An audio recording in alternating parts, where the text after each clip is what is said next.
Hey y'all, so I wanted to bring you into my educational philosophy, and I really base it around several E's because I love alliteration. I think it's the best way to sort of teach people. So I coach coaches, teach teachers. This is not scripted at all, so I'm sorry if I ramble a little bit, but I don't think that I know how to do it any better than to be as authentic and sort of raw as possible. And so with that, I've been in the game 21 years and I really arrived at this place of the effing around and finding out. The exploration is the most important thing. I love the science of sport, of movement, of, really performance, human performance in general. But at the end of the day, anytime you read like the best in our field, they'll point to the science and then they'll say how many flaws are there.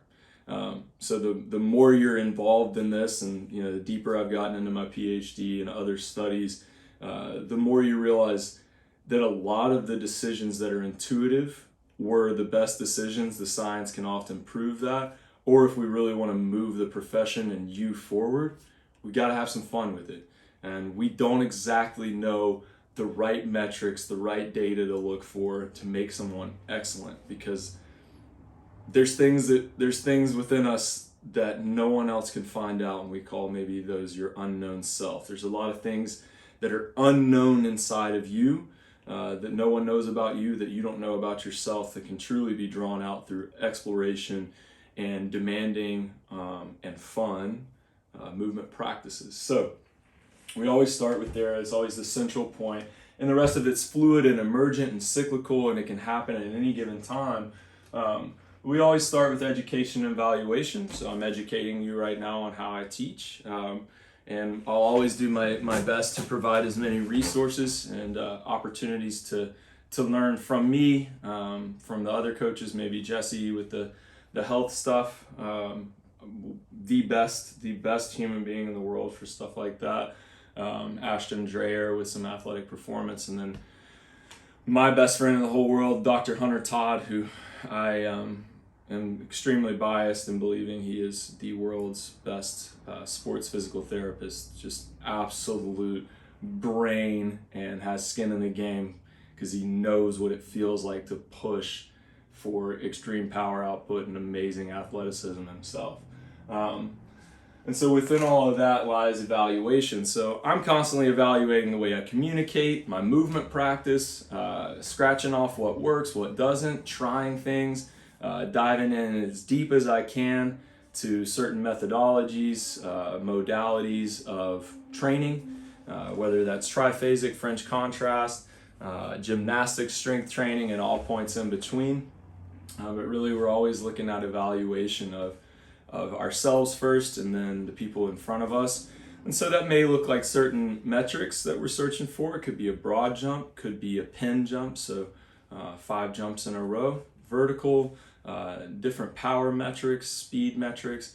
But for the most part, those are very minute details, and not nearly as important as a lot of sports scientists would have you believe, because at the end of the day, most of us are going to train you similarly, with different methods and modalities that we attach ourselves to because we're all biased. And I think the beauty of my background is such that I have never had to work for someone telling me exactly how to think. So I've gotten to explore a lot of different types of methods and been able to combine old school strong methods with new school speed methods, with gymnastics training and hypertrophy, and sort of we created what we believe is an all-encompassing program, practice that we can touch on with all types of athletes. So whenever we get to these places of education evaluation, we start to try to really understand through exploration how to expand somebody's skill set. So we start trying things. To give you a new program, you start trying things. Maybe you've done some of these patterns before, maybe they're brand new, and what's really important is to try and be at level 1 with some type of skill as often as you can. The benefits in terms of preventing neurodegenerative disorders, creating new neural synapses. Really we're playing with, I always am just obsessed with neuroplasticity, creating new connections, which creates a better decision maker. Better decision makers have better skills when it matters most, and they're able to call upon their physical capacities better than anybody else can in those brief moments where it really matters, or that entire match or race when it matters. So we start to try to explore so we can expand somebody's skill set. So we start strengthening the strengths and trying to strengthen the weaknesses. We try not to focus too much on weaknesses. As long as we get strong with the strengths, a lot of that stuff will take care of itself if we become more obsessed with motor skill acquisition and finding unique opportunities to explore our bodies, our minds in different environments with different tasks. Always will encourage any athlete to do that because that's what the best athletes do. The best athletes in the world have always played multiple sports up to a point where they start to specialize, but they also keep some of that multi-sport in their off season, particularly as they've completed the season, take a few weeks off hopefully, and start to build their bodies back.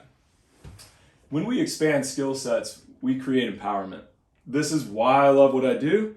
This is why I obsess over what I do. This is what I found as soon as I got into coaching, was through movement and sport, physical activity, whatever it is you're doing, you will become more empowered. You will have more self-agency. You will have more confidence. You will feel stronger in most areas of life. And I'm not saying it solves all your problems, because man, I've been into the deepest, darkest trenches in life and still moving at a high rate every single day. Using it for therapy first, and now I use it to actually heal me physically more so than I do to heal me here.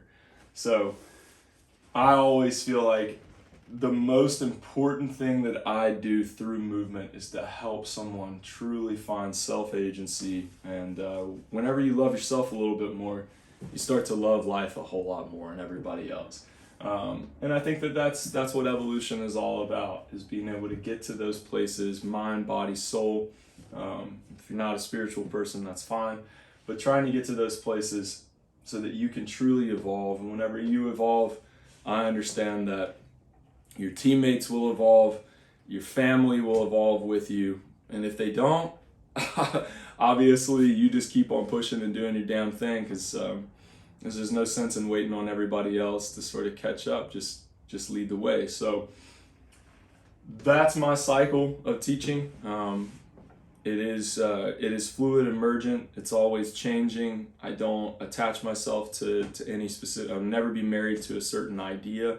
I think that's why it's always going to be tough to attack me in a social media space. You can question me all you want to. I may get uncomfortable because it makes me nervous not to know, but we don't really know much of anything. And so really I will always kind of be on this journey of literally partly why I named the company Wayfinding, finding your way with you. And if there's any questions based on this practice here, if you want to coach better, teach better, and even just learn for yourself a little bit more, I'm always here to serve as mentor, consultant, guide, critical friend, whatever you want to call it, and whatever you need. So y'all take care.